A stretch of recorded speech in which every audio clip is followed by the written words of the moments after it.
Film की शुरुआत हमें 2001 के अफगानिस्तान में हुए बुद्धास ऑफ बमियान के डिस्ट्रक्शन से बताई जाती है, जिस कारण 2007 में कुछ आर्कियोलॉजिस्ट को वहां रिसर्च के लिए भेजा गया है, जिनमें अलग अलग देशों से आर्कियोलॉजिस्ट बुलाए गए हैं, जिसमें इंडिया भी शामिल है और उनके द्वारा आर्यन नाम के आर्कियोलॉजिस्ट को भेजा गया है। और वहाँ रिसर्च करते हुए आर्यन को कुछ पुश्तैनी चीजें मिलती है जो इंडिया और पाकिस्तान से बिलोंग करती है, लेकिन उसी दौरान अफगान के कुछ लोग उन लोगों पर हमला कर देते हैं और उसी दौरान उन लोगों को बुद्धा का एक और स्कल्पचर मिलता है। और पाकिस्तान जाने पर हमें पता चलता है कि वहाँ की गवर्नमेंट ने उस मिले हुए खजाने को इंडिया से बांटने का डिसाइड किया है, लेकिन वो बात वहाँ के कुछ रिपोर्टर्स को पसंद नहीं आती, जिसके जवाब में आर्यन उन्हें यही कहता है कि ये एक प्राचीन चीज है जिसे धर्म के नाम पर नहीं बांटा जा सकता। और साथ ही हमें ये भी पता चलता है कि आर्यन गॉड जैसी चीजों में बिलीव नहीं करता, क्योंकि उसे हर चीज का सबूत चाहिए, जो बात उसकी वाइफ को नहीं पसंद। और उसी के चलते हम देख सकते हैं कि एक बड़ा बिजनेसमैन राम सेतु को तोड़ कुछ डेवलप करना चाहता है, जो चीज वहाँ के लोकल्स को बिल्कुल पसंद नहीं आ रही, जिस कारण उन लोगों ने प्रोटेस्ट तक कर लिया है और ये केस कोर्ट तक जा पहुंचा, जिस कारण अब उन्हें एक ऐसा आर्कियोलॉजिस्ट या फिर एक ऐसा सबूत चाहिए कि वो ये साबित कर सके कि राम सेतु को राम ने नहीं बनाया, जिसके लिए वो लोग आर्यन को अपॉइंट करते हैं। लेकिन हम देख सकते हैं कि आर्यन ने श्री राम के एग्जिस्टेंस पर ही सवाल उठाए हैं, जिस कारण आर्यन को उसकी जॉब से सस्पेंड कर दिया जाता है। लेकिन उसी के साथ कोर्ट ने अपना ये फैसला सुनाया है कि उन्हें एक पुख्ता सबूत चाहिए जो साइंटिफिकली भी प्रूवन हो। और आर्यन की उस रिपोर्ट के कारण अब उसकी फैमिली को काफी कुछ झेलना पड़ता है, जिसके साथ साथ उसकी मुलाकात उसी शख्स यानी कि इंद्रकांत से होती है जो राम सेतु को तोड़ वहाँ डेवलपमेंट करना चाहता है। और साथ ही अब वो आर्यन की उस सोच पर पैसे लगाने को भी तैयार है, ताकि वो कोर्ट के सामने ये प्रूव कर सके कि Ram Setu scientifically man made नहीं बल्कि वो नेचर के द्वारा बना है। और अपनी फैमिली पे लगे हुए धब्बे को हटाने के लिए आर्यन इंद्रकांत को हाँ कह देता है, जिससे उसकी वाइफ नाराज हो जाती है और उसे छोड़कर चली जाती है। और हम देख सकते हैं कि आर्यन राम सेतु की रिसर्च करने के लिए वही आ पहुंचा है, जहां उसकी सबसे पहले मुलाकात बाली से होती है और फिर अपने बाकी टीम मेंबर से, जो हर एक अपनी अपनी फील्ड में एक्सपर्ट है, जिनमें हम जैकलिन को भी देख सकते हैं जिनका नाम डॉक्टर सैंड्रा है। लेकिन अब ये रिसर्च अंडर वाटर होने वाली है, तो उस कारण आर्यन के लिए एक स्पेशलाइज सूट भी बनाया गया है, जिससे वो पानी के अंदर काफी घंटों तक सांस ले सकता है, वो भी बड़े ही आसानी से,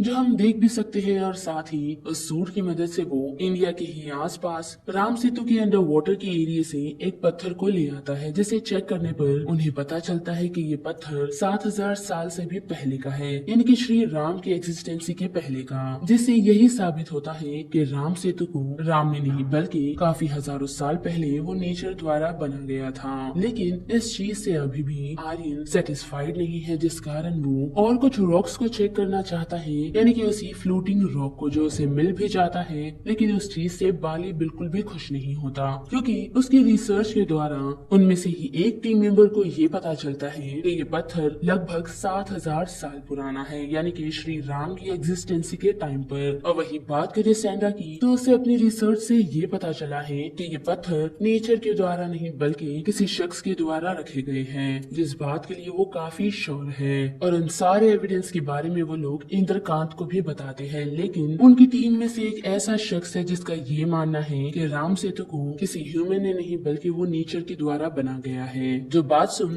इंद्रकांत उन लोगों को अपनी अपनी रिसर्च पर काम करने के लिए कहते हैं, और साथ ही आर्यन को उसके हिसाब से एक्सेस दिए गए हैं, क्योंकि एक पत्थर के द्वारा वो लोग ये नहीं मान सकते, जिस कारण वो कुछ और सैंपल कलेक्ट करने के लिए उन्हें कहता है जो उन्हें राम सेतु से मिलेंगे। लेकिन वो सैंपल वो लोग इंडिया से कलेक्ट नहीं कर सकते, क्योंकि वो सारी चीजें कंट्रोवर्शियल हो जाएगी, जिस कारण उन्हें श्रीलंका भेजा जाता है, ताकि वो लोग राम सेतु के कुछ पार्ट्स को कट कर अपने साथ रिसर्च के लिए ले आए। और उस पार्ट को कलेक्ट करने के लिए आर्यन, सैंड्रा और उनकी एक और टीम मेंबर उनके साथ जाती है। लेकिन वहां जाने पर उन लोगों को ये पता चलता है कि ये इंद्रकांत का एक प्लान था, जिससे वो उन तीनों को खत्म कर सके, क्योंकि मौसम भी बिगड़ा हुआ है और साथ ही जिस शिप से वो लोग वहां पहुंचे थे वो खराब हो चुका है, जिससे बचकर वो लोग निकल तो आते हैं, लेकिन तूफान के कारण वो लोग तैर नहीं पाते। और उसी दौरान उन लोगों को बचाता हुआ एक शख्स पहुंचता है, जो उन्हें अपना नाम एपी बताता है, और ये भी कि वो उन लोगों की रिसर्च में उनकी हेल्प कर सकता है, क्योंकि वो यहाँ पर सिविल वॉर से पहले टूर गाइड का काम किया करता था, जिस कारण वो लोग 2 दूसरे दिन उसी कोरल के कुछ सैंपल्स को लेने के लिए तो पहुंचते हैं, लेकिन वह बाली के साथ और कुछ लोग भी पहुंच चुके हैं जिन्हें वो फ्लोटिंग रॉक यानी कि वो कोरल चाहिए। और हम देख सकते हैं कि एपी के द्वारा वो सभी उस सिचुएशन से निकलने में कामयाब होते हैं, लेकिन जाते जाते आर्यन के उस टीम मेंबर की डेथ हो जाती है जो इस मिशन पर आना ही नहीं चाहती थी, जिससे अब आर्यन पूरी तरह टूट चुका है। और जबकि उन लोगों ने श्रीलंका में ही शेल्टर लिया हुआ है, तो एपी के द्वारा एक सैटेलाइट फोन की मदद से आर्यन अपनी वाइफ से कांटेक्ट करता है और उसे बातचीत करने के द्वारा ये पता चलता है कि कोर्ट जल्द ही अपना फैसला सुनाने वाला है, वो भी सिर्फ 3 दिन में, क्योंकि इंद्रकांत के उसी टीम मेंबर के द्वारा ये रिपोर्ट सबमिट की गई है कि राम सेतु 7000 साल पहले से भी पुराना है, जो बात साइंटिफिकली प्रूवन है। जिसके साथ साथ उसे ये भी समझ आता है कि मे भी इंडिया में इतने सबूत मौजूद ना होंगे, जिस कारण वो रावण की एग्जिस्टेंसी का सबूत ढूंढने का डिसाइड करता है, वो भी श्रीलंका में ही रहकर, जिसमें एपी भी उसकी मदद करने को तैयार है और साथ ही सैंड्रा भी, जिसके लिए वो लोग लाइब्रेरी तो पहुंचते हैं, लेकिन वहाँ उन लोगों को ये पता चलता है कि इंद्रकांत ने आर्यन और सैंड्रा को वांटेड करार दिया है, वो भी श्रीलंका में, जिस कारण कुछ लोगों के द्वारा बाली और उसकी टीम को उनका पता चल जाता है, जिससे फिर से बचते हुए एबी, सैंड्रा और आर्यन निकल आते हैं, वो भी एक शख्स के पास जिसने 400 साल पुरानी मैन स्क्रिप्ट को संभाल कर रखा है, जिसमें उन्हें मायासूर की बनाई हुई एक टनल के बारे में पता चलता है, जिसके अंदर ही मायासूर ने रावण के लिए उसकी सोने की लंका यानी कि रावण की लंका बनाई थी, जिस डिटेल को लेकर वो लोग उसी केव को ढूंढने के लिए निकल जाते हैं। और रास्ते में जाते वक्त ही उस मैप को चेक करने पर एपी को ये पता चलता है कि उस मैप में क्रोकोडाइल जैसा कुछ सिंबल बना हुआ है, और ऐसी ही एक वाटरफॉल की जगह है जहाँ पर रावण बैठकर अपनी वीणा बजाता था, जिस कारण वो लोग उसी रास्ते पर जाने का डिसाइड करते हैं। और वहीं दूसरी तरफ हम देख सकते हैं कि बाली भी उस शख्स तक पहुंच चुका है जिसके पास से आर्यन को वो मैनस्क्रिप्ट मिली थी, जिस कारण उसे भी उसी टनल के बारे में पता चला है और वो लोग उन्हें ढूंढने के लिए उसी तरफ निकल पड़े हैं। और उसी के साथ हम देख सकते हैं कि आर्यन और उसकी टीम को वो टनल मिल चुकी है जो कि पानी के ऊपर नहीं बल्कि पानी के अंदर है, जिसे फॉलो करते हुए वो लोग जब टनल के अंदर पहुंचते हैं तो आर्यन को रूफ पर राम की एग्जिस्टेंसी का कुछ सबूत मिलता है और साथ ही रावण की भी, जिसकी कुछ पिक्चर्स लेकर जब वो लोग आगे बढ़ते हैं तो उनकी नजर उसी डोर पर पड़ती है, जो डोर सीधा रावण की लंका की तरफ बढ़ता है,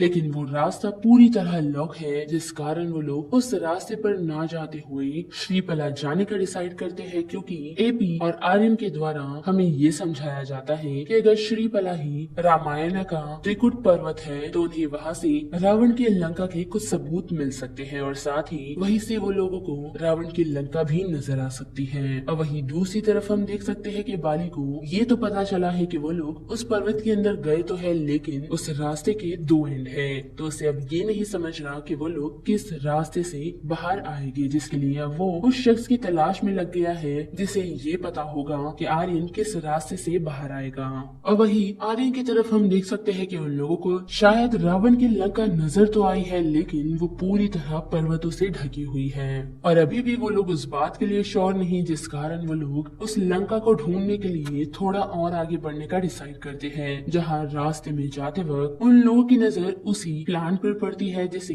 रामायण में संजीवनी बूटी कहा जाता है। और वो श्रीलंका में पाना काफी रेयर है क्योंकि वो प्लांट सिर्फ नॉर्थ इंडिया में पाए जाते हैं, जो बात एपी भी कंफर्म करता है क्योंकि उसने श्रीलंका में कभी ऐसे प्लांट्स को नहीं देखा। लेकिन वो लोग आगे बढ़ पाए उससे पहले ही हम देख सकते हैं कि बाली उस सिचुएशन में पहुंच चुका है, वो भी आर्यन की वाइफ के साथ, जिसे इस बात की श्योरिटी थी, वो भी उस मैनस्क्रिप्ट को पढ़कर कि आर्यन आगे किस रास्ते को चुनने वाला है, जिस कारण अब वो लोग आर्यन और बाकी सभी लोगों को बंदी बना लेते हैं, और साथ ही उस मैनस्क्रिप्ट को भी बाली ने हथिया लिया है। लेकिन अब उसे अहम सबूत यानी कि वो फ्लोटिंग रॉक चाहिए, जिसके जवाब में आर्यन यही कहता है कि उन लोगों के पास वो फ्लोटिंग रॉक है ही नहीं। जिस बात को सुन बाली सैंड्रा को मारने की धमकी देता है, और उसे बचाने के लिए जब एबी उसका सामना करने की कोशिश करता है तो उसे बाली चॉपर से धक्का दे देता है, जिससे बचाने की कोशिश आर्यन तो करता है, लेकिन उसके हाथ में एपी के बैग के अलावा और कुछ नहीं लगता। और एपी को खोने के बाद आर्यन उस बात से चिढ़ उसी के बैग से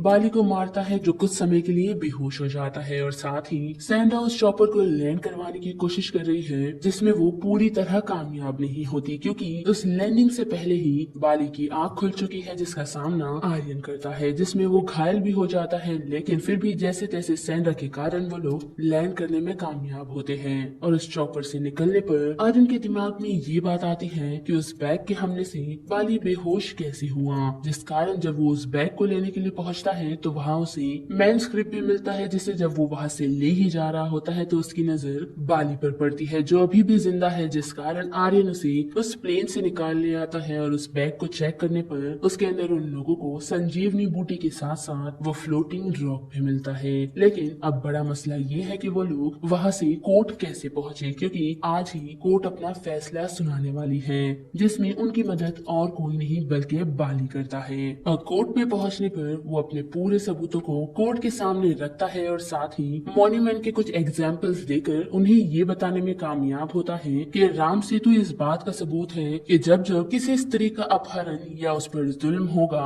तो उन्हें बचाने के लिए श्री राम अपनी पूरी वानर सेना के साथ रावण का वध करने के लिए तैयार होगा। और उस कारण कोर्ट अपना फैसला आर्यन के हित में सुनाती है, लेकिन उसी के साथ कोर्ट ने ये भी कहा है कि जब तक श्री राम की एग्जिस्टेंसी होने का उन्हें कोई साइंटिफिकली प्रूव नहीं देती तब तक वो लोग राम सेतु को तोड़ वहाँ कुछ भी नहीं बना सकते। और उस फैसले के कारण हम देख सकते हैं कि आर्यन की पूरी लाइफ बदल चुकी है और साथ ही हम ये भी देख सकते हैं कि जब उसका बेटा हनुमान जी की स्टोरी पढ़ रहा होता है तो उनका नाम सुन वो काफी शॉक है, क्योंकि एपी ने भी अपना सेम नाम यानी कि उसने अपना नाम उन लोगों को अंजनी पुत्र बताया था और इसी कारण से उसने उन लोगों को खुद को एपी कहने को कहा था। लेकिन इतना ही नहीं बल्कि एपी के बैग में से निकली हुई उसी किताब को जब आर्यन चेक करता है जिसमें उसने अपने पूरे हिसाब लिखे हुए थे कि उसे आर्यन और उन लोगों से इस स्टोर का कितना लेना है, तो उसे उस किताब में हिसाब नहीं बल्कि हर पेज पर जय श्री राम लिखा हुआ मिलता है।